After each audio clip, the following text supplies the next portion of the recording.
Good morning. Welcome to GW Law School. My name is Rosa Celorio, and I currently serve as Associate Dean for International and Comparative Legal Studies at this institution. I actually welcome you to the 10th Annual Live from L panel, which will be focusing this year on space law. It is really wonderful today to be able to welcome not only our live audience, but also our online audience to this event. And I also want to start by expressing our deep gratitude to not only Mr. Marek String, the acting legal advisor of the State Department, but all the representatives from the Office of Legal Advisor of the State Department that are here today with us. They're very busy, so we're very appreciative of their time. And I also want to thank our co-sponsors. We have to thank today the ABA section of International Law and also the American Society of International Law for their collaboration, for co-sponsoring, for organizing, and for the overall presentation of this event. But I want to single out one person in particular that this event wouldn't be possible for, and that's Ron Betauer. At the end of the day, Ron Betauer not only has this extensive experience working with the Office of Legal Advisor of the State Department, but he's a very important collaborator of the International and Comparative Law program at GW Law School. So I want to thank you so much for collaborating with us in these programs every year. During our program, we will be receiving questions not only from the live audience, but also from online viewers that are connected at the moment. I want to make sure that all of our online viewers have the email where they can send the question. The email is livefroml2020@gmail.com. At the end of the program, we will collect questions not only from our online audience, but also our live audience, so we have a dialogue after the presentations that we will have today. This year, we have a very timely topic and a very interesting topic and very specialized topic. We are going to be discussing today space law, and we have a lot of students in the room. We also have a lot of students connected online. So I wanted to just start by discussing a little bit what we mean by space law and why are we talking about space law in connection to international law, which is going to be the main topic of discussion today. I think most of you know that space law is a body of law governing space-related activities. It includes both international and domestic agreements, rules, and principles. These include United Nations treaties, but also United Nations resolutions and other instruments that are very important. And there are a wide array of issues that are explored by space law. We are talking about space exploration, liability for damages, ethics, the commercialization of space, the legal regime that could potentially apply to both state actors and also commercial and business actors, rescue efforts, environmental preservation, efforts to prevent environmental degradation, information sharing, new technologies, among many others. I would like to conclude by saying that this is a very interesting area of international law to watch. It continuously develops. The reality is that as we expand and develop space activities, we will see definitely more transitions, more interpretations of what international law means when it comes to space law, and also as applied to domestic law issues and also domestic compliance. But without further ado, because we're very lucky to have him here today, I actually would like to introduce Mr. Marek String before he actually speaks. Mr. String has a very distinguished career of over 15 years in legal policy and military matters at the Department of State. He's currently serving as acting legal advisor. He has also held very important positions at the Department of Defense, the United States Senate, think tanks in the United States and overseas, and in private legal practice. Before he joined the State Department, he practiced international and national security law at the law firm of Wilmer, Cutler, Pickering, Hale, and Dorr in Washington, D.C. He's also an officer of the U.S. Navy Reserve. He received his JD from Georgetown University Law School, his master's degree from the University of Vienna, and his bachelor's degree from the University of Notre Dame. He also speaks fluent German. There's a lot that we could say. It's an absolute honor to have you here, and thank you for the generosity of your time. We know you're very busy, you're about to travel, so we're so excited that you are still here with us. So I now give you the floor. Great.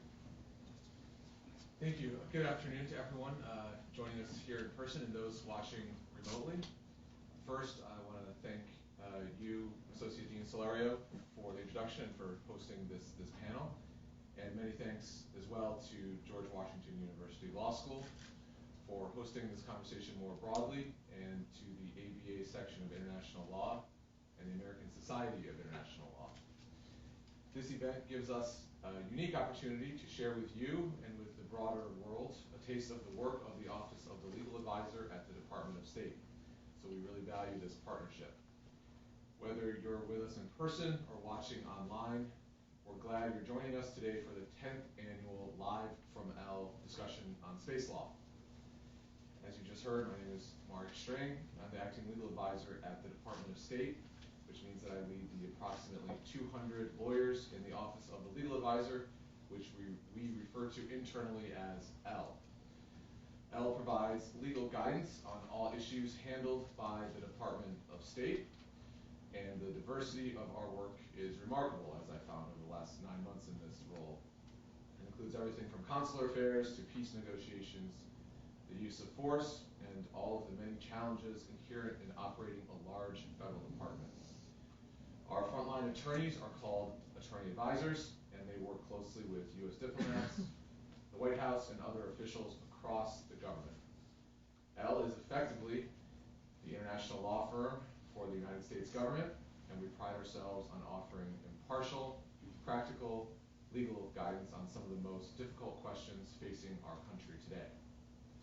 As international lawyers, one of the most interesting questions is how to handle areas outside of national territories. The high seas, the deep seabed, and outer space are all examples of areas located outside of any country's territorial jurisdiction. A variety of actors from all over the world is present in each of these areas, engaging in commercial activities, national defense, scientific exploration, and other pursuits. As a result, we need some basic rules to govern these areas in order to avoid conflict and to manage resources.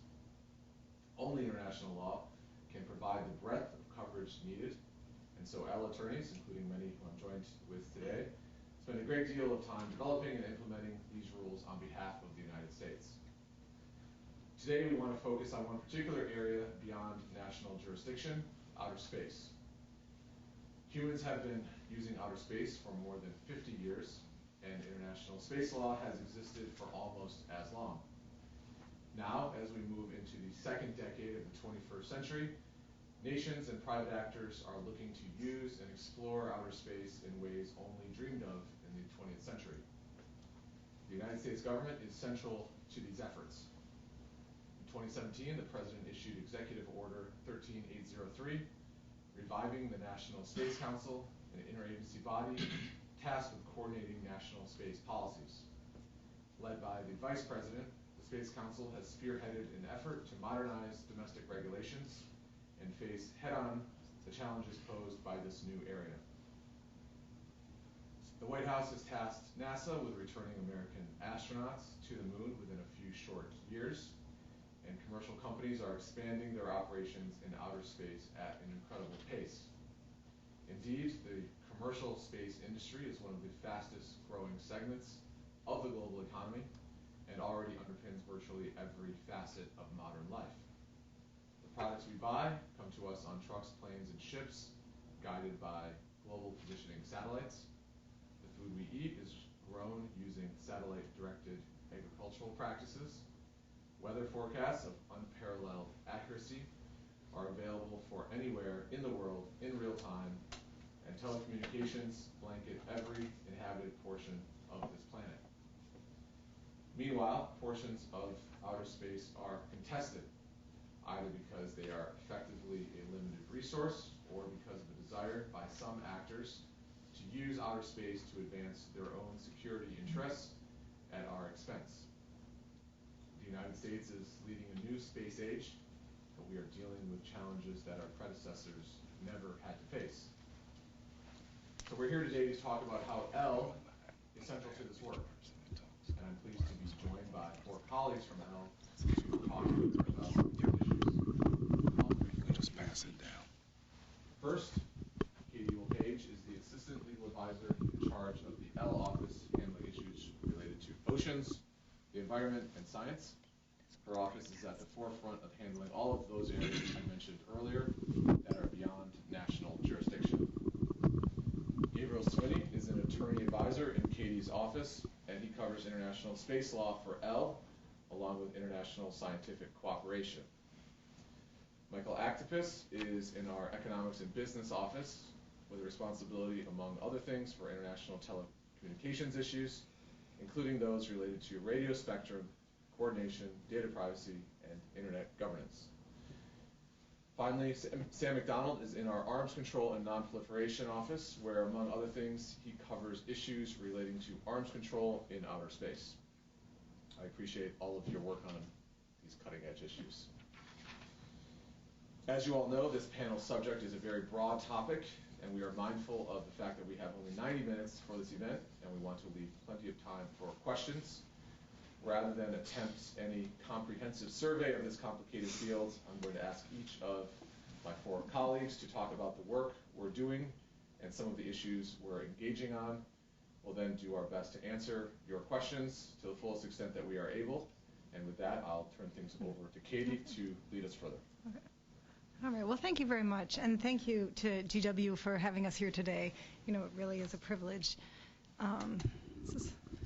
Is there a speaker? Okay. All right. Thank you.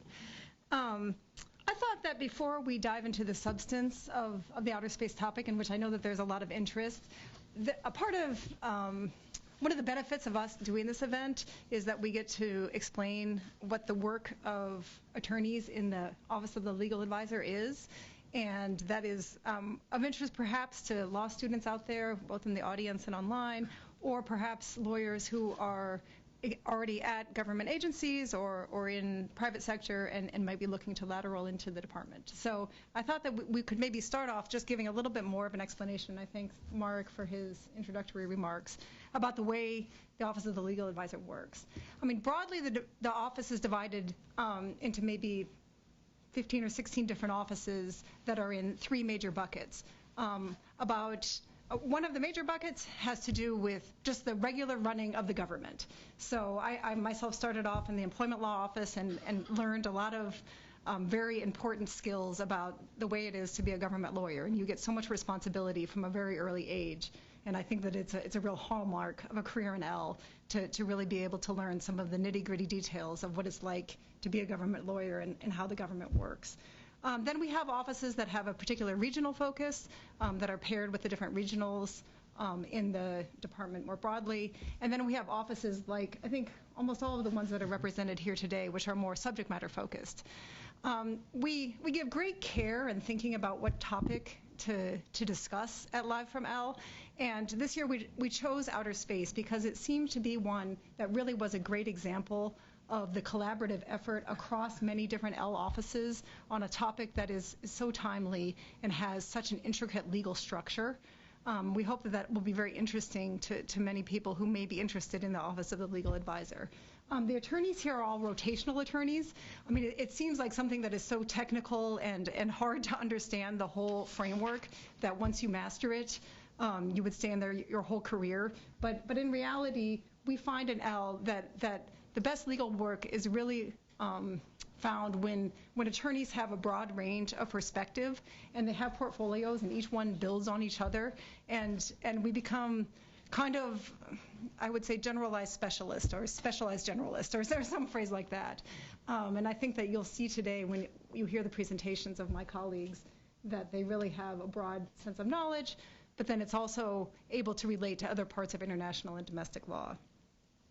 Gabriel will start off, and I think that the way we're going to try to do it, given the time, is that we'll have maybe 10 or 15 minutes with each section, and then Gabriel will come back and make some concluding remarks, and then we'll see how the questions go and if there's threads that we want to tease out across the different panelists.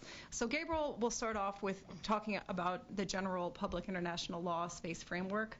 I think that is maybe there will be the most common understanding of some of those treaties that he'll talk about: the Outer Space Treaty, the Liability Treaty, the Registration Treaty, the Rescue Treaty. I mean, that's often what attorneys think about when they think about outer space law. Then I think that we're going to turn to Michael, who will talk about, I would say, the way outer space helps the rest of the world keep running is maybe one way to think about it. He talks about, he works on treaties that have to do with radio frequency spectrum and the use of geostationary orbit. And then Sam, so both Gabriel and Michael will talk primarily about civil and commercial uses of outer space, and then Sam will take over and talk about some of the non-proliferation efforts in outer space and some of the more military aspects that the Department of State gets involved in. As many of you may know, the Department of State has the responsibility for most aspects of international negotiations and international agreements. We run what's called the C-175 process, which is the interagency process to enter into international agreements. And so we really do need to be at the forefront, and we are at the forefront of international diplomacy and legal work on many of these issues. I'll also just put one more plug in for Elle before we get started. We were under a hiring freeze for a few years, but I am proud to report that we are now actively hiring again.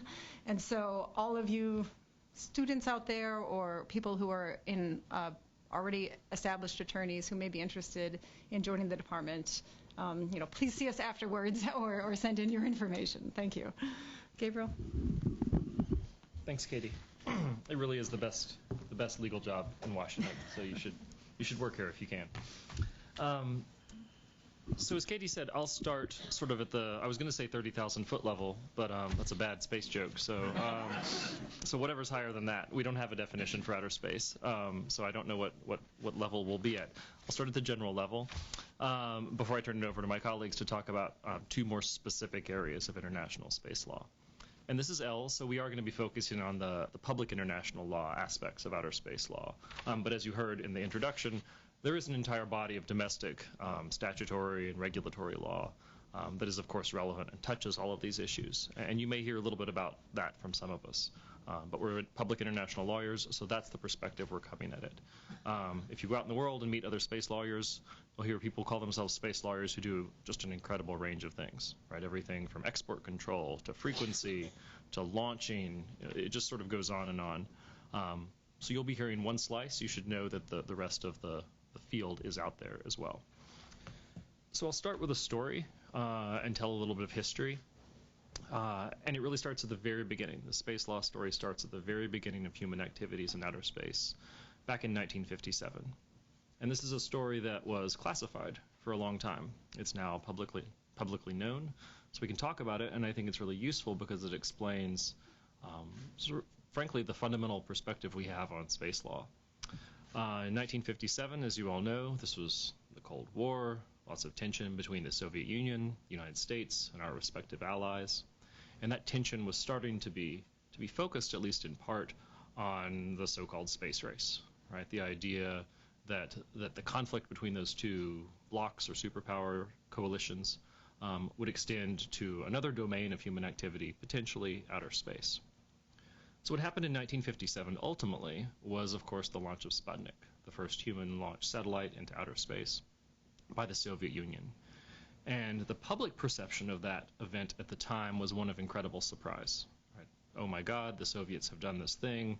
There's this little beeping ball orbiting overhead. Right? I've heard stories about people would go out and listen to their ham radios, and here you could track it, right? Because it was just broadcasting in the open on radio frequencies. And there were hearings in the Senate. It was treated like a big deal and a surprise. What we found out since then, and what people in the government at the time knew, was that it was anticipated. And not only anticipated, it was allowed to happen. What I mean by that is that the Eisenhower administration had intelligence that the Sputnik launch was going to occur. And they intentionally allowed it to occur and intentionally did not complain about that occurrence. Because they had a plan. They had an actual international space law plan to establish some basic principles of international space law. Our predecessors, decades back, anticipated that as outer space became useful for security but other activities, including potentially commercial, the reality of how things operate in space meant that they were going to be orbiting over lots of countries.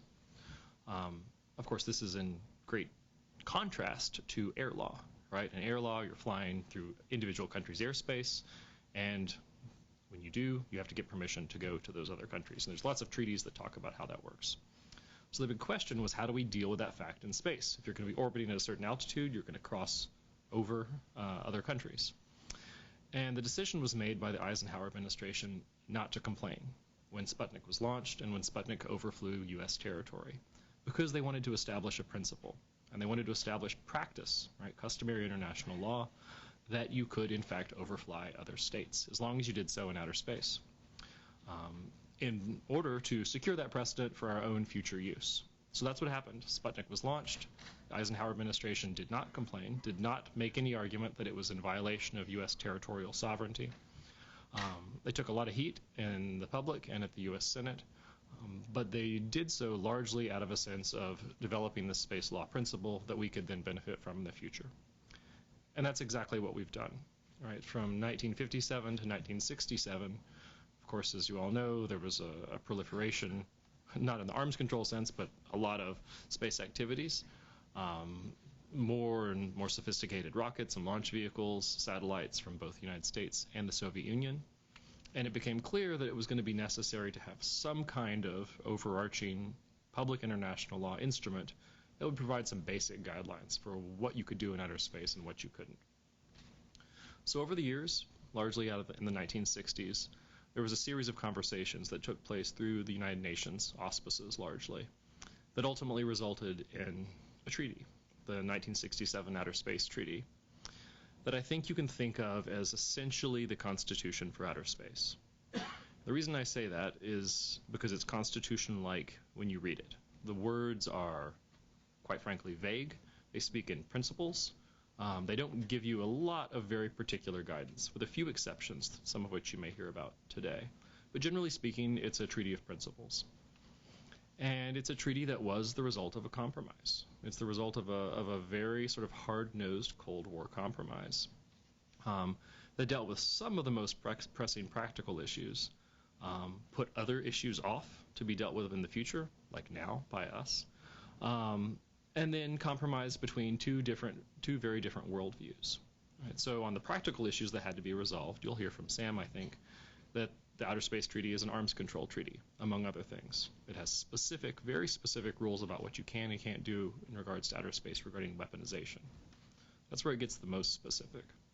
Then it moves into much more general terms and talks in general principles, because it's the result, as I said, of a compromise between opposing worldviews. On the one hand, you had the Soviet Union that was approaching outer space largely from a centralized state government perspective. Right? In the Soviet Union, there was no effective distinction, certainly in the outer space sector, between government activities. There's no private sector activities, no anticipated private sector activities. Everything's wrapped up in government activities. So the Soviet Union envisioned that would be the way you did things in outer space. Government actors would do things in outer space, and that'd kind of be it. Maybe they would offer telecommunications, maybe they would do things that are not necessarily security related, but it would all be government action. Contrast that with the United States and our allies, who were approaching these negotiations from a much more capitalist and free society perspective, where yes, there was an acknowledgement that there would be a lot of government action, but even in the 1950s and early 1960s, it was already anticipated that there would be things like telecommunications satellites, that you might have other private sector uses for outer space. And the vision was that, yes, you'd have government actors, but why not also have private actors who could do things in outer space? So these negotiations went back and forth for a long time, and they resulted in a compromise. And like most compromises, no one was particularly happy, and it is quite awkward in many ways. And that compromise, I think, is really the source of some of the main issues that we're still struggling with today. The compromise is essentially this. Governments can do things in outer space. Private sector actors can do things in outer space as well. But pretty much unique among international law topics, there's direct attribution between the actions of private sector actors and their government. So if you're a government, if you're the government of France or whomever, you have a private sector actor who goes to outer space and does something, you are specifically and directly legally on the hook for the results of those actions in terms of liability or other consequences. You also have an additional obligation, this is all set out in Article 6 of the Outer Space Treaty, to specifically authorize and provide continuing supervision over the activities of your nationals, including companies. So there's this incredibly tight link between private sector actors and government responsibility that you really don't see in any other field. You could contrast this with the way ships work on the high seas, for example, where there's a lot more distance, legally speaking, between their actions and that of their government. So that big compromise between the two worldviews was baked into the Outer Space Treaty. And it's come down now over 50 years to a situation now that we're having to deal with, which is an incredible proliferation of private sector actors doing things that we never dreamed of, not just telecommunications. Potentially now we have tourism. Potentially now we have resource utilization. We have lots of Earth observation going on for a whole range of things. The sort of list goes on of what private sector companies are doing and aren't doing in outer space. So now we're struggling, the international community in the United States, with how you deal with this direct government attribution with this incredible diversity of private sector activities. So that's sort of how we get from 1967 to now. We have this 50-plus-year-old treaty that reflects a Cold War compromise, quite frankly, speaks in general principles, is derived from the 1957 Sputnik principle. So it does enshrine this general concept that you can do things in outer space. There's a general principle of freedom of action and use. But now we're faced with, okay, what does that mean? How do we deal with the reality of ever-increasing space activities? We have this issue about what do we do with private sector actors? How close does the government connection really have to be? How do we regulate them? And then we have issues about how do we regulate totally novel activities in outer space? For example, resource utilization. Can you use outer space? Can you mine things on the moon or asteroids? There's provisions in the Outer Space Treaty that prevent nations from claiming national territory in outer space, nationally appropriating portions of space. Again, a compromise between the Soviet Union and the United States. What does that mean for private sector activities? You might want to go and do extractive activities in outer space. Other questions about how you deconflict activities. Now that we're seeing more and more things happening in outer space, how do you make sure that not only the private sector actors, but that the government actors don't sort of step all over each other when they do more and more things? You may have seen stories in the news about how crowded outer space has become in certain parts of different orbits. There's literally objects zooming past each other at thousands of miles an hour. And how do you regulate that, and how do you deal all of that? The Outer Space Treaty doesn't provide a huge amount of guidance. So these are all issues we continue to work through. I'm happy to dive into more of them if you have questions afterwards. But I think before I hand it over, that's just the main talking point I'll leave you with, is that we have a 50-plus-year-old treaty that was the result of geopolitical compromise that speaks in general terms that we're now trying to leverage to meet very real-world operational problems. It's squarely in the field of public international law, but we're running up against a whole slew of national security, commercial, and other challenges, and we're really having to push the bounds of international law to find these solutions, because there are very practical needs to be met. With that, I'll turn it over to my colleagues to speak about some of those times where we've actually, in Michael's case, maybe found some solutions. So over to you. Thanks, Gabe. So Gabe gave you a very good introduction of the kind of general principles applying in space, and I'm going to talk about a particular area where there's a very well-developed, and I think in practice has been a very well-functioning legal regime, and that's governing the use of what we call spectrum in space. So spectrum, what is it? Let's start with that, because you have to understand that and some of the technical aspects of spectrum before you understand how international law has proven to have a solution, at least up till now, on the use of spectrum in space. So spectrum is part of the electromagnetic spectrum. So we're talking about those hertz, gigahertz, in particular from what we call 30 hertz to 300 gigahertz kind of radio waves is what we're talking about with spectrum. And what's important about spectrum, it's a fixed resource. There's only a limited amount of it, and it can't be used by two people at the same time can't use the same spectrum, or even spectrum that's close to the same spectrum, because it causes what engineers and also in the kind of international legal space we call harmful interference. So it's a type of interference from broadcasts that make it kind of unintelligible when you send the signals. If you broadcast too closely, nobody can understand what's going on. So there's a need both domestically, and we have this domestically primarily through the Federal Communications Commission, but also internationally, there's a need for some regulatory framework to ration that spectrum, both among uses. There are a lot of different uses, which we'll talk about for spectrum, but also between users. So there's a close interaction in the international legal framework that I'll talk about between the domestic regulators. In the international legal parlance, they're referred to as administrations, and the international legal regime for spectrum and for satellites, which is the kind of specific instance that we'll talk about.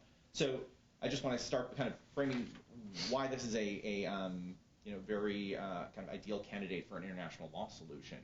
It's an area where if we don't cooperate, nobody can use it. So there's a strong imperative to find solutions. The other kind of element of it is incredibly technically complex. And I will try to highlight some of that without going too much into it, because it is mind-boggling when you get into it. So first of all, when we're talking about use of spectrum, we can generally distinguish between kind of terrestrial uses of spectrum and those in outer space. So when we're talking about terrestrial, you're talking about cross-border interference that can be caused between different jurisdictions that are governed by different domestic regulators who can control domestically how spectrum can be used and by whom. At border areas, you run into problems. So in the United States, particularly between the U.S. and Mexico and U.S. and Canada, we have a very well established legal regime, many dozens of instruments, both binding and non-binding, that help us coordinate usage at the border.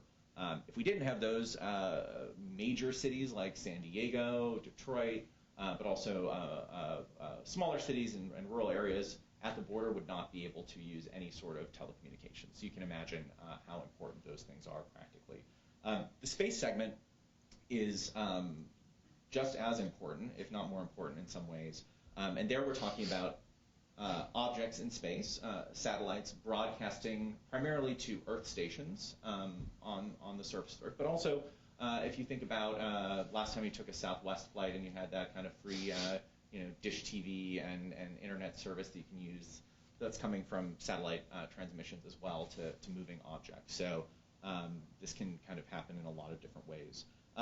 And the same international legal regime applies to both. So I'm going to talk about the space side of it, but it's just useful to know that there's a whole other set of kind of similar rules through the same international legal framework that apply to the terrestrial uses.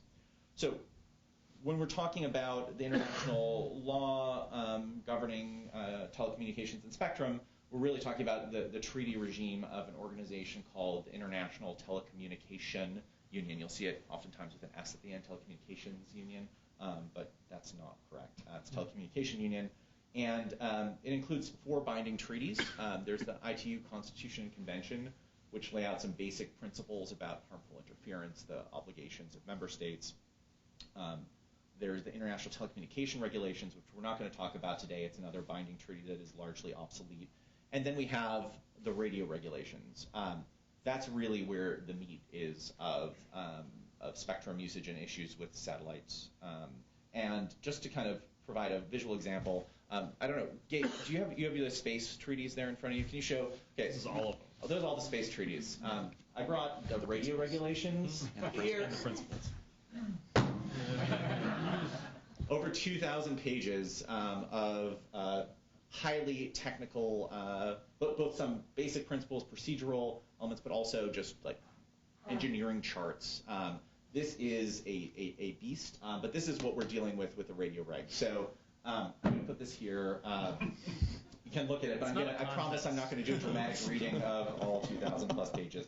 I haven't checked with our treaty office, but I imagine this is probably one of the longest, if not the longest treaty that we have, but I think it'd be an interesting question to answer. Anyway, so we could do a whole semester class on the subject, and you'd probably also require several additional classes on engineering and telecommunications, but we will deal with the 10 to 15 minutes we have here. So one kind of side note here in understanding this area, as you can imagine, it's a really dynamic area. There are ever-changing technological requirements for spectrum as technologies change, and technologies now increasingly rely on spectrum. You think about all this talk about 5G. It's fundamentally based on the use of spectrum and having to take existing spectrum we have, including, as we'll talk about, from satellite usages. One of the main bands that is being used for 5G that the FCC is trying to use is called C-band. It's kind of primarily been used for satellites since the advent of satellites, and that happens to have specific technical characteristics that are great for 5G. Because of that, the FCC has to move existing operators off the C-band, and they recently proposed close to $10 billion in payments to current C-band holders to encourage them to move quickly by the end of the year instead of the 10 years or so they expect would take if they litigate it. So lots of money is at stake, and it's a constantly changing area, which makes it even harder to solve this problematic of how do you use spectrum domestically, and then how do you use it how do you coordinate to agree how to use it internationally, because those things have to fit together, and the game keeps on changing. So spectrum is split into contiguous bands, kind of ranges of spectrum, and those bands at the international level are through the radio regulation split into kind of different uses. There are a few different regions that are set up geographically, but essentially you have certain bands that are set up for submarine communications, certain that are set up for satellite communications. You have all kinds of specific uses, and different spectrum is allocated through this treaty framework. And then within those bands, there are different users that are licensed by domestic authorities. So how did this area of law develop? It's interesting because it kind of ties into some of Gabe's points about even how space law initially developed from nothing. This is a kind of area of law that developed on top of an existing area of law and actually found a pretty good home. So terrestrial, cross-border radio issues were not a big deal at the beginning, when all we were talking about with radio signals were a couple occasional broadcasts and in pretty discrete areas when radio communication first began. And early international telecommunication happened through wires, right? Submarine cables starting in the mid-1800s going across the Atlantic, and telegraph wires crossing land. And that was actually the initial motivation for the International Telecommunication Union. It was called the International Telegraph Union when it was first set up in 1865. Was renamed in the 30s to the International Telecommunication Union when telephone communications and other communications started to diversify the pool of its work. But I think, I don't know if it's the oldest, but it's definitely one of the oldest international organizations still in existence. It became a specialized agency of the United Nations in 1947. So started with telegraph standards at the beginning. Then radio communications started to become an issue with ships and airplanes. In particular, one of the important historical moments was the sinking of the Titanic and the challenge of distress signals, maritime distress signals being received. That actually motivated the ITU's work and revision of the predecessors to the international radio regulations to set a common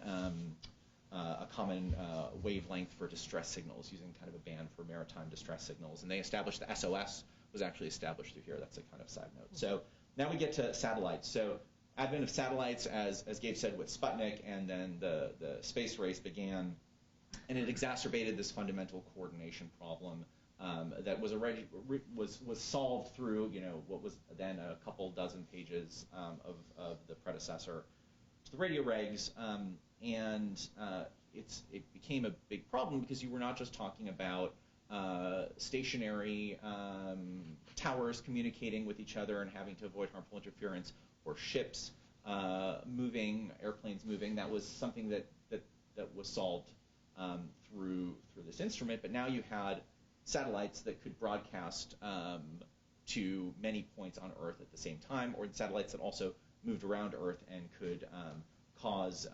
couldn't communicate unless there was a system to ensure that they could broadcast. So a couple things we need to talk about here to understand how this works. First is the notion of geostationary satellites. So geostationary satellites are not the only kind, but they're a very important kind. So there's a very narrow band around the equator at 22,300 miles. So this is the particular altitude where you have to place an object if you want it to remain stationary above the Earth as the Earth rotates. If it's outside of that band, it's going to move. So this becomes important because, first of all, from a geostationary orbit, if you can keep it steady, you can cover about 40% of the Earth's surface from one satellite. Okay, big deal, right? At that height, 40% of the Earth, which means you only need a few satellites to cover basically the whole Earth. Polar regions are an exception, which we're not going to talk about here because of, it's at the equator, so you can't cover the poles, but for kind of all practical purposes, a geostationary orbit slot is very important. And also ground stations, you imagine those kind of, those big satellite dishes can point to a single place in the sky, they don't have to move, and they can communicate with that satellite. So it creates a link with the Earth. It's very scarce real estate, though, because you need certain spacing as well between those satellites, not necessarily for the concerns of them running into each other, but the harmful interference that they can cause. So now you can see that where the kind of world of the ITU suddenly became important to satellites.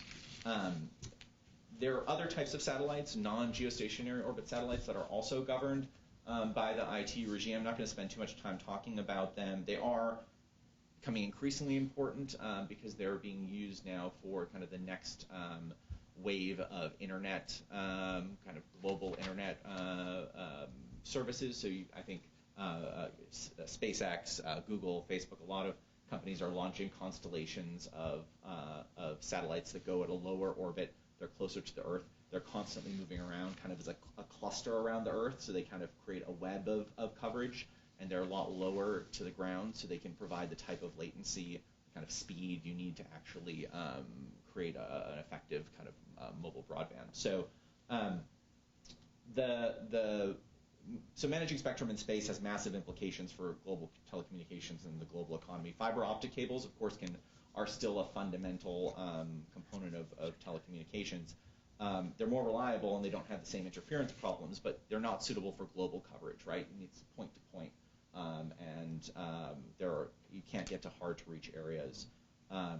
So very briefly, I know we're just 1 or 2 minutes. 1 or 2 minutes. I'll just let you know, give you a sense of how the ITU regime works. So it essentially has created a repository of information on the location of geostationary satellites, associated orbital characteristics of the non-geostationary satellites, but the geostationary satellites are perhaps the easier one to understand here, and the frequencies through something called the Master International Frequency Register, or MIFR. So location, like I said, and the frequency matter because they can't transmit if they're too close to each other. So there were a couple competing visions on how you do this, how you equitably divide up those slots. We have a little bit of a mixed system that came out because there are a lot of countries that don't have satellite capabilities, didn't have the ability to launch them, and didn't want to lose out on a kind of first-come, first-served system. So there are some slots and some spectrum that have kind of been set aside for future use through a more planned fashion that goes through these treaty conferences. But the kind of primary thing that you see is through the general first-come, first-serve principle. So basically how it works is if you're interested in one of these geostationary slots, you have to you have to notify your intent through the ITU that you want to launch them, and the exact characteristics of the satellite and the frequency you want to use. You have to do that in a way that respects the existing registration. So if they're properly registered in the MIFR, you have to make sure that your satellites do not interfere with those existing uses, and you have to engage in a coordination process with those existing uses. And if you can reconcile that, and there are no objections, then it gets registered in the MIFR, and you then have priority against subsequent uses. And then you need to actually bring a satellite into use within 7 years. If you don't, you lose your space. Like I said, the specific details of this are really, really, really complex. See giant volumes, 4 volumes of treaty here. But and it includes procedures at both the ITU level and the domestic level, where the actual licensing happens by the domestic authorities. But basic idea here is first come, first serve, with mutually assured destruction, kind of mutually assured interference if you don't follow the rules. There are no real enforcement mechanisms beyond the treaty obligations and the kind of physical consequences and technical consequences if you don't follow the rules, but it has provided the kind of the framework that has allowed global telecommunications to operate and still flourish. So with that, I will turn to Sam to talk about blowing things up in space. Or not, yeah. As we prefer. Unfortunately, I have nothing to bang on the table. So yeah, as Mark had mentioned, I work in our office that covers arms control and non-proliferation issues, and specifically, I can speak here a little bit about some of the issues that we see on arms control in outer space. So the Outer Space Treaty was concluded in 1967, as Gabriel had mentioned, and it was the second of the so-called non-armament treaties. It was modeled in part on the Antarctic Treaty, which preceded it by slightly less than a decade. While many arms control agreements that you hear about now are about getting rid of stuff that you have or putting limits on what you can do going forward, the purpose with these was to take these regions off the table as far as creating an arena for military competition. So my thing that I'm not banging on the table is even shorter than everybody else's because it's only a few articles of the Outer Space Treaty. And Article 4, actually I guess it's just one, Article 4 of the Outer Space Treaty contains the arms control provisions. It's relatively short. First, states shall not place any objects carrying nuclear weapons or other weapons of mass destruction in orbit around the Earth, install such weapons on celestial bodies, or station them in outer space in any other manner. And second, it limits the use of the moon and other celestial bodies exclusively to peaceful purposes and expressly prohibits establishing military bases, installations or fortifications, the testing of weapons of any kind, or conducting military maneuvers on celestial bodies. And of course, it's really important to know what this doesn't do. It's not a blanket prohibition on military activities in outer space. I mean, space activities conducted by the military are not surprisingly vital to our national security, and they also play a pretty significant role in our daily lives.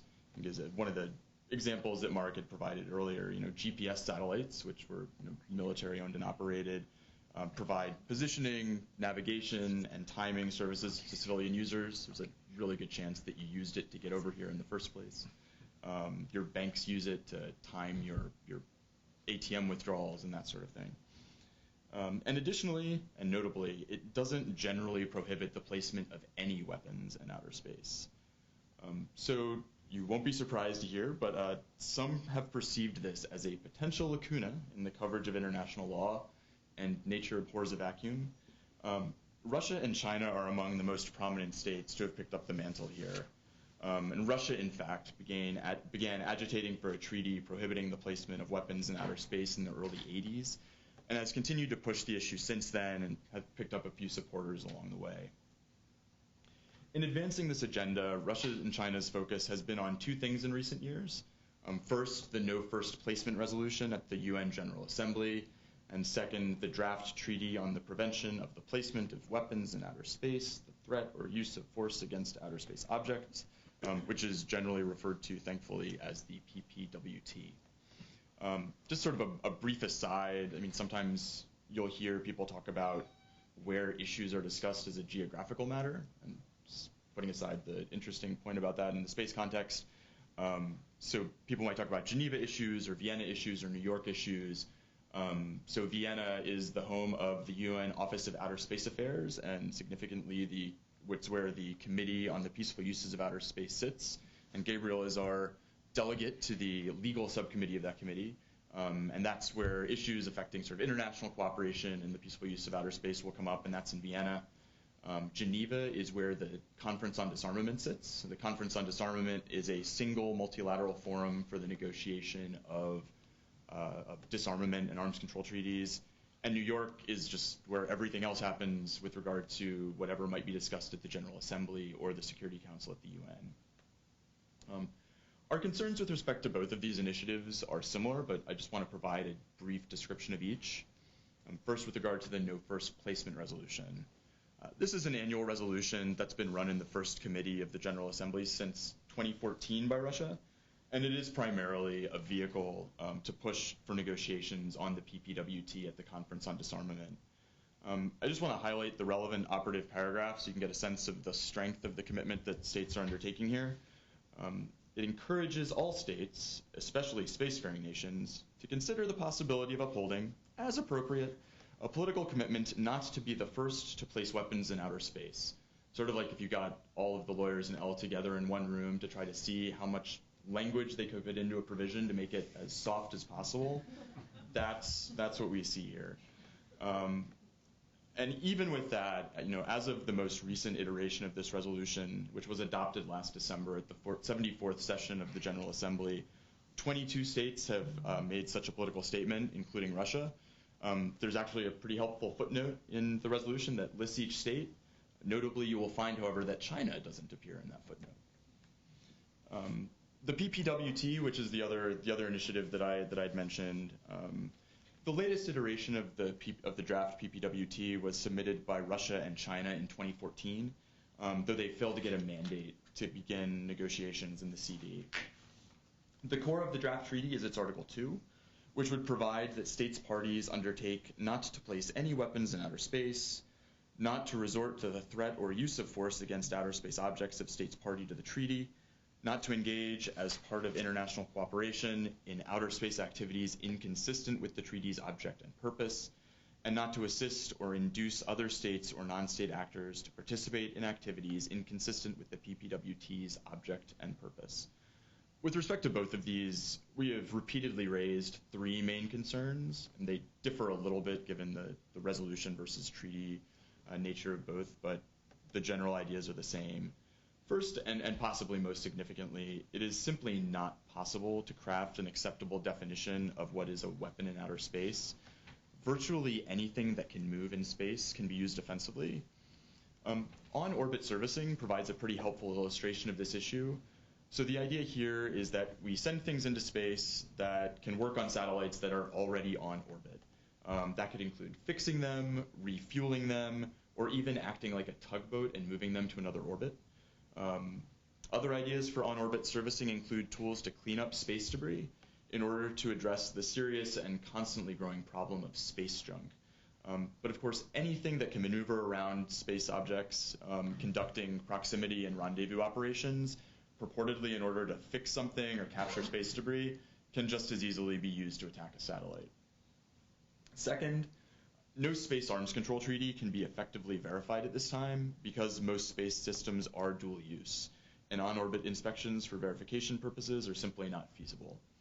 In fact, the draft PPWT doesn't even attempt to include an integral legally binding verification regime for effectively monitoring compliance with its obligations.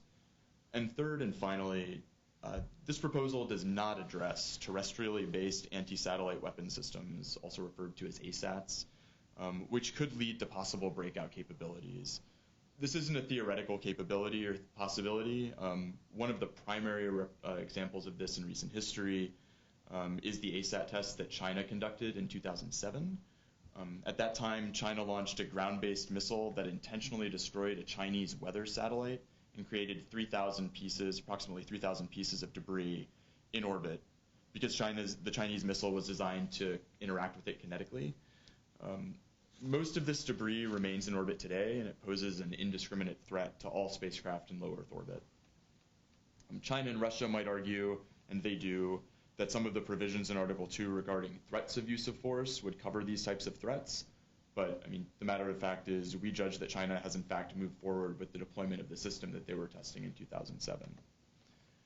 Ultimately, these proposals and the Russian and Chinese diplomatic efforts to support them are cover for military activities that just don't match their rhetoric.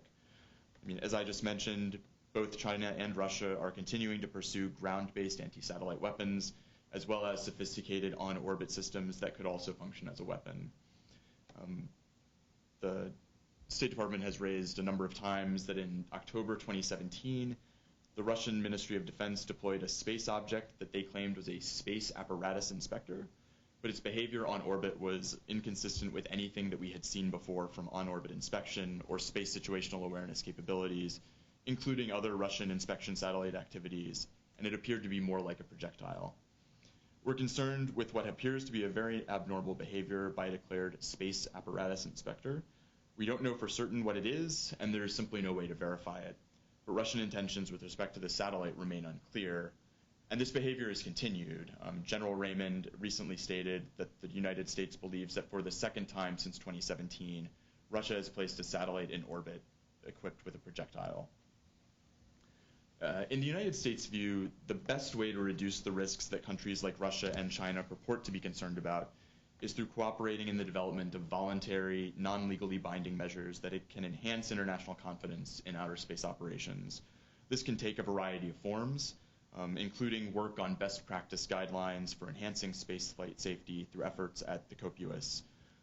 Notably, COPUOS recently adopted the Preamble and 21 guidelines for the long-term sustainability of outer space operations. Additionally, we seek to advance multilateral transparency and confidence-building measures that build upon the 2013 Group of Governmental Experts report in order to reduce the risk to spacecraft and that are complementary to the existing legal regime. Thanks, and I guess once more over to Gabriel. All right, well, thank you very much. This has been a lot of information, and I think that hopefully we've given some impression of really the breadth and the depth of the law that governs the use of outer space. I know that we still have a little bit of time left, but I thought that I would ask Gabriel to use an example of a project he's currently working on. I mean, everybody certainly has heard of the International Space Station as a great model of international cooperation, but I thought that it would be nice for Gabriel to give kind of an inside look to the extent he can on the administration's latest ambitions in this regard, the Gateway project. So if you wouldn't mind, maybe a few minutes on that, and then we'll try to get to questions. Sure. So what we've been talking about so far is sort of the multilateral public international law system, right? The big picture rules that apply sort of to all actors in outer space. What I want to talk about now is a little bit different, and it's about how we cooperate, in particular in outer space, with regards to civil cooperation. So when you're thinking civil space activities for the United States, we mostly mean things like NASA. And this is relevant to a public international law conversation because much of this cooperation is wrapped up in binding international legal instruments. There's non-binding stuff out there as well. But for major cooperation, because it's expensive, takes place over a number of years, these are creatures of international law, just like large cooperative projects on Earth are. So it's a little bit different than what we've been talking about today, but we didn't want to not mention this because it is a huge portion of the work that our office does, as well as a big part of what's going on in outer space right now, particularly with this administration. You've heard probably in the news that the Vice President announced that the United States intends to return astronauts to the moon, the next man and the first woman, by 2024. And there's a broader program called the Artemis program to expand exploration of the moon and go on to Mars. What gets less press, to my frustration, is that this is an international effort. It's not just the U.S., although it is very much United States led and led by NASA internally, but it's very much with international partners. We have, as Katie said, historic partnerships from the International Space Station that have gone back decades, that we work very closely with the European Space Agency, the Japanese Space Agency, the Canadian Space Agency, and the Russian Space Agency in particular, as well as many others. But those are the main contributors on the International Space Station. And we're looking to leverage some of those partnerships now as we go back to the moon and then expand our cooperation. So as Katie said, I'm deep in the midst of some complicated negotiations for the next phase of this exploration with those partners. And we thought it would be a little bit of a taste of what day-to-day life is like in L, aside from thinking these big picture thoughts when you get down into the nitty-gritty. Specifically, what we're talking about is building a new space station. It's a little space station, and it's not going to have people in it all the time, but it's a space station nonetheless. It's going to be called Gateway, and it's going to orbit the moon instead of orbiting Earth like the big International Space Station you think of. The idea is that this would serve as, I think of it as a truck stop. NASA calls it an outpost, a place where astronauts could stop, potentially refuel, rest, and then travel down to the lunar surface. They could also do things like be a telecommunications hub with larger transmitters and receivers than you could have on something that might land on the moon, and perform a whole variety of other support functions. The idea is that this would be built with core components from the United States, coming from both NASA and private sector actors that are contracted by NASA, as well as major components from the European Space Agency, Japan, and a very large and very sophisticated robotic arm from Canada that can put it all together. This project is going to take years to come to completion. The idea is that we hope we can get it sort of with basic operations very quickly to support the very urgent goals of this administration. But the full completion of Gateway will take years, and it will cost billions of dollars. And the idea is that it would last for a long time and provide a springboard for further exploration of outer space. Because this is going to take so long, because it represents such a large financial commitment, all the partners, including the United States, want to have some form of legal certainty that this thing's going to actually happen. Right? The Europeans, for example, are literally in negotiations right now with European contractors to give them money and to start building and designing things. And they want to know that this is real, and the United States will do our part as much as possible.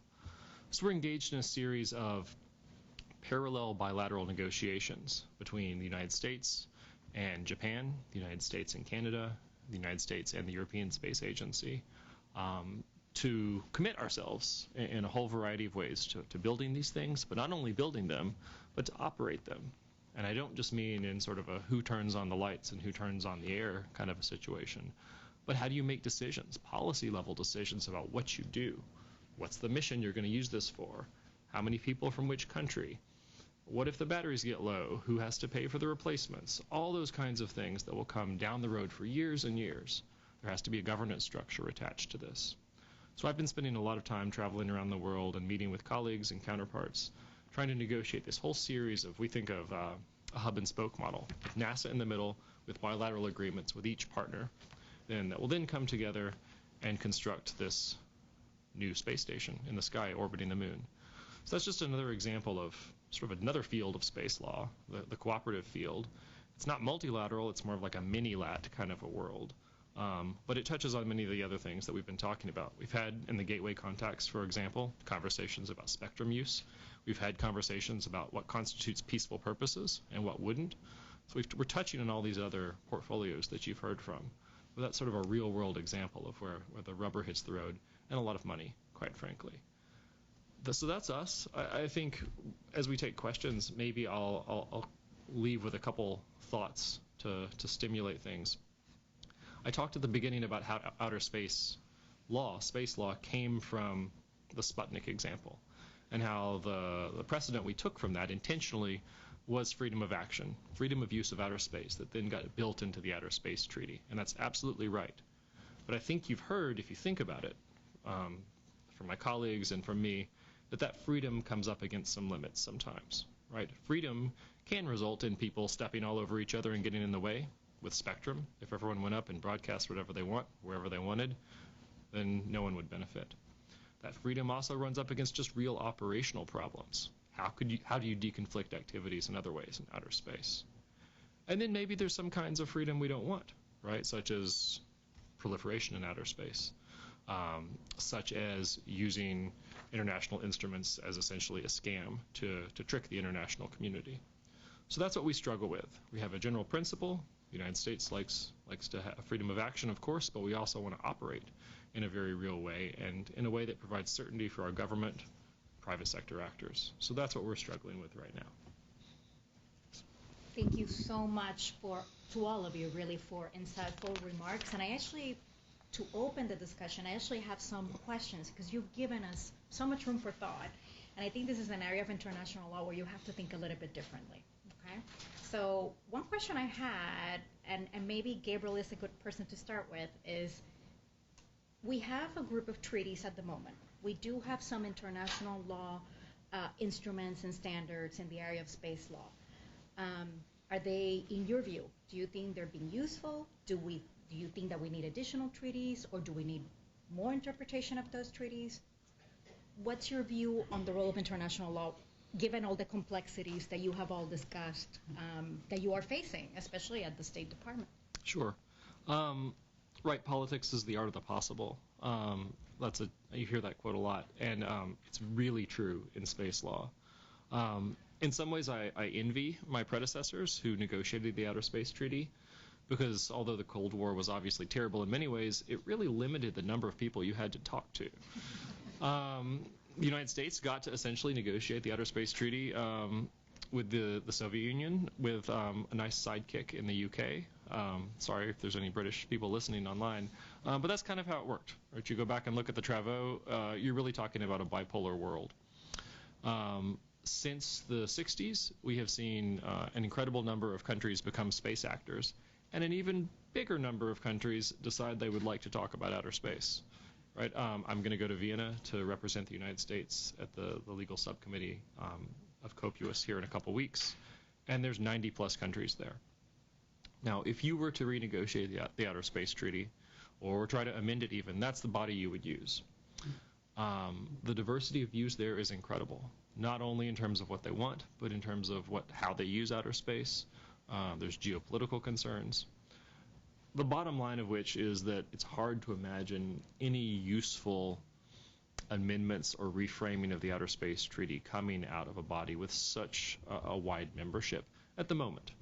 Not because COPUOS is bad or because COPUOS isn't useful. It is very useful for many things.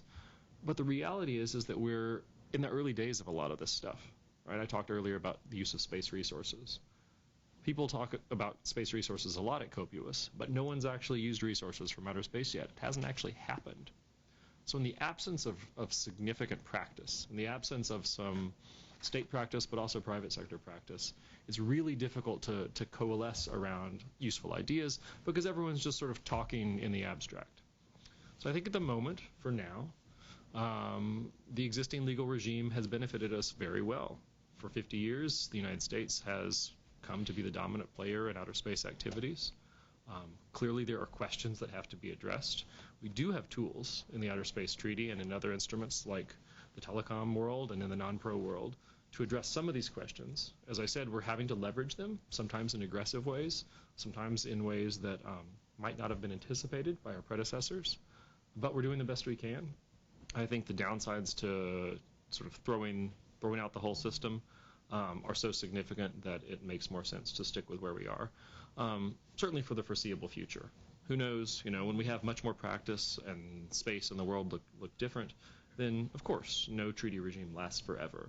But for now, it's the best we've got. Thank you so much. I actually have a question for Samuel and Michael and one for Catherine, and then we open to the audience.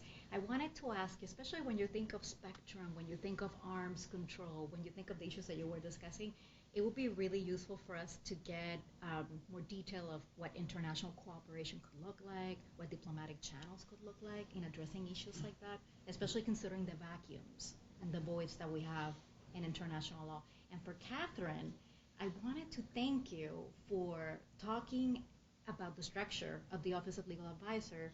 And I wanted to share that for many of our students, this is the dream job. You actually have the dream job in international law. There's a lot of talent in this room that's actually watching. And I think it would be really useful for our students to hear what makes a dream attorney at the Office of Legal Advisor of the State Department. What makes you effective in the work that you're doing? So quickly on the kind of the layers here of engagement. I mean, I pointed to some of them in how the telecom kind of spectrum regulation works. That we have a kind of a very well developed international framework that's revisited every few years. I just got back. I was on the ground for 3 or 4 weeks of the conference. It used to be 6 weeks long. It was in Sharm el-Sheikh, Egypt, where they go through. They have a year and a half long preparatory process in revising this massive treaty, and then kind of revise the rules of the road, and then those are implemented through a lot of bilateral engagements. Like I noted, we have many efforts underway right now with both both with Canada and Mexico in revising our bilateral arrangements. This broader notion of law and if there's enough there and what should change, kind of relating to previous question you had for Gabe, I think in the spectrum space, I think there's less of a push for that. I think in spectrum, it's pretty well settled, and the system, I think, works pretty well from the perspective of most states.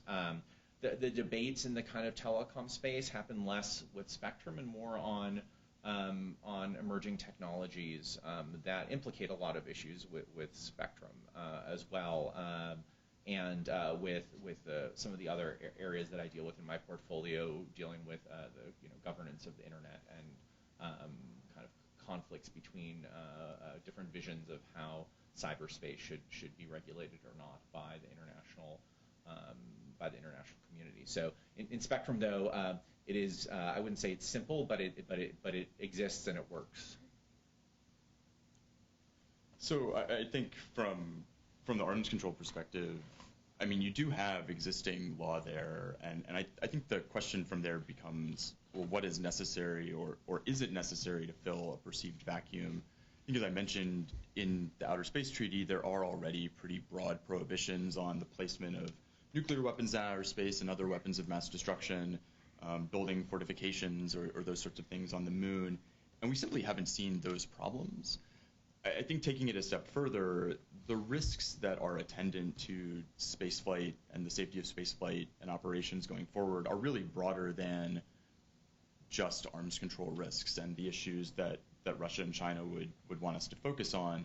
And so in part, as we look to other fora to move forward and other mechanisms to address these issues, part of it is, working within COPUOS, for example, and adopting and implementing the guidelines that they put forward that touch on things to include ensuring that you've got, sufficient domestic legislation for these sorts of activities, but also make sure that you're doing conjunction analyses so that you're not running into other satellites up in space. And then from there, also doing the sort of transparency and confidence building measures, whether those are bilateral or multilateral, which I think promote the transparency, both in doctrine and other sorts of things that allow other countries to know what you're doing, and because that takes that risk of miscalculation off the table. And so those are the places where we think that cooperation is going to be most productive as we go forward. Well, thank you very much for the opportunity. I talked earlier about how attorney advisors at every level are given a lot of responsibility. And so, I think the foundation of being successful in L, or probably in any legal job, is really being able to master the subject matter that you're being entrusted with. And sometimes, you feel like you've got it at a high level, but, your clients and the people that you're working with are really counting on you to know it a few levels down as well. And so I think the foundation of that will be mastery of the topic. And then, the other skills to build, of course, are written and verbal advocacy skills. Both for those of us who do international negotiations, you need to be pretty skilled at being able to represent your positions and to negotiate with clients. We do a lot of emails and a lot of papers, and so you need to be able to do that effectively.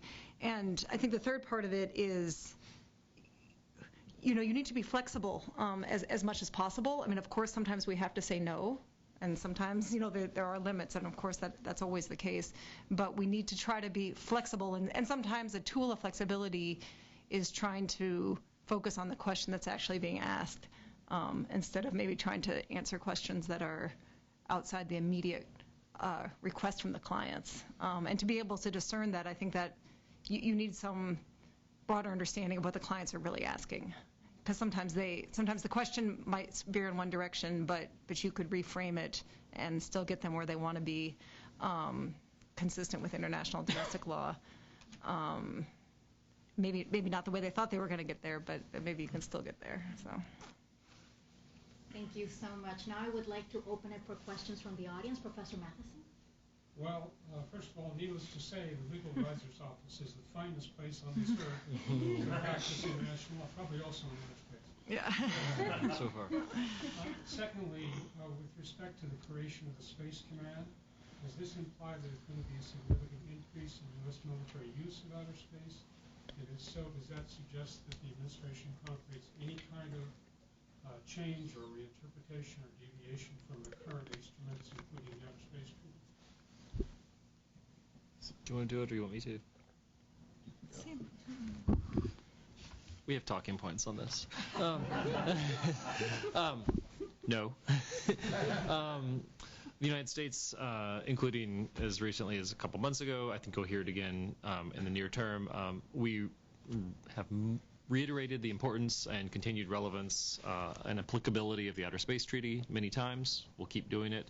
There's no chance, no desire to change that in absolutely any way. We can't speak on behalf of DoD, but I think what you would hear if you push them, and what we have heard when we have pushed them, is that the reorganizations that you've heard about really are reorganizations. They're about how DoD does their org chart, and that it's not as much about changes in mission.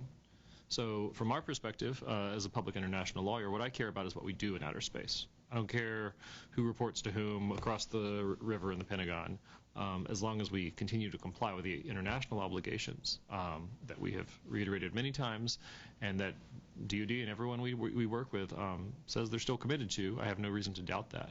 So it's what they do that matters from the L parochial perspective, not whose hat they wear or where they point in terms of their leadership.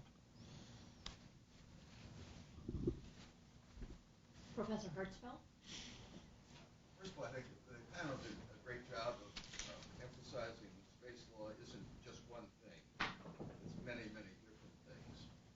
And I think you've somewhat addressed the question I'm going to ask, but as we move ahead, longer term, space law, space has some unique characteristics, and you address some of them. And as we have to fill some of the voids that are in the treaties, do you see the solutions becoming more unique and maybe a system of fragmented law in terms of international law, or as the treaties are all tied to the UN Charter and general international law, moving more toward what general consensus on international norms, for lack of a better word? I'll try. Do you want to repeat the question for Yes. those on? Yeah, so I can try to paraphrase the question. It's as more stuff happens in outer space, and as we move forward, do we see space law becoming more or less international space law, I guess, becoming more or less a unitary field, or will there be fragmentation and sort of subfields and subtopics that don't touch each other in a way? I don't know. And so now I'm just trying to play a futurist here. If I had to guess, I would say that we will see continued specialization because there's a lot going on in outer space, and then it's not all the same. So, for example, when you think of sort of areas that could suffer what academics would call a tragedy, the commons in outer space. We don't talk about it in terms of a commons, but just from an academic perspective, I can think of at least 3 completely different, physically different areas in outer space that suffer that kind of a potential problem, right? Low Earth orbit, space resources in terms of extractives, and the geostationary belt. Those are physically very different. They pose different challenges and probably will require different solutions just because the physics are different and the needs of humanity are different, right? So in some ways, what you think, would you ever ask an international lawyer, when are all the different fields of public international law on the Earth going to converge? Well, never, because they're about different things, right? Human rights law will touch trade law. They have many interactions, but they're not the same thing. They're talking about different topics. So in space law, as we do more things in space, it becomes more like what we do on the Earth. I wouldn't be surprised if you see a proliferation of subfields of public international space law. I mean, just to add on to what Gabriel said, I think, as he had mentioned, we're never going to get a deal like we got with the original treaties, and we've got the 4 core treaties, and those worked out well. The idea that we'd be able to go back and even amend or change those is unlikely, but to deal with anything in some sort of universal way would be difficult. And what you're seeing in space is, I think, emblematic of things that you're seeing across any number of different topics, where you've got groups that are working, whether it's on issues related to planetary resources or military uses of outer space or otherwise. Groups are getting together and working on, whether in an academic or other context, sort of norms in those specific areas. And I think that's going to continue to be, the soft law type work that people are doing now seems to be the real trend. And I think that will continue for the foreseeable future. Any other questions from the audience?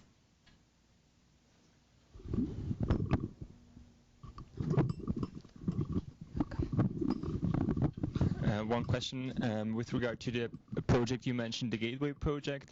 So how much can the International Space Station legal and policy framework be used to continue those discussions and negotiations, or you really have to start from the scratch? Thank you.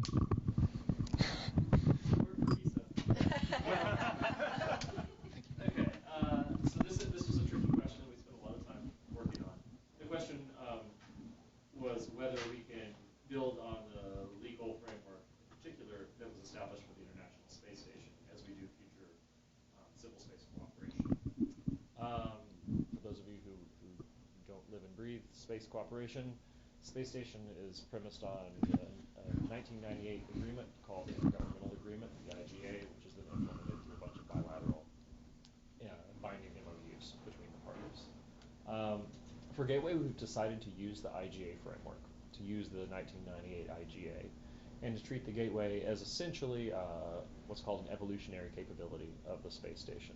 The 98 agreement provides for having evolutionary capability so long as all the partners agree that something is evolutionary to the space station. So we've decided to leverage the existing agreement in 98 to do the Gateway. Beyond the Gateway, in terms of actually exploring the moon, exploring Mars, I think we're going to probably need some new rules, just because the IGA from 98 is about operating a station that floats around in outer space, has multilateral components plugged together like giant Legos, and with a certain type of governance structure.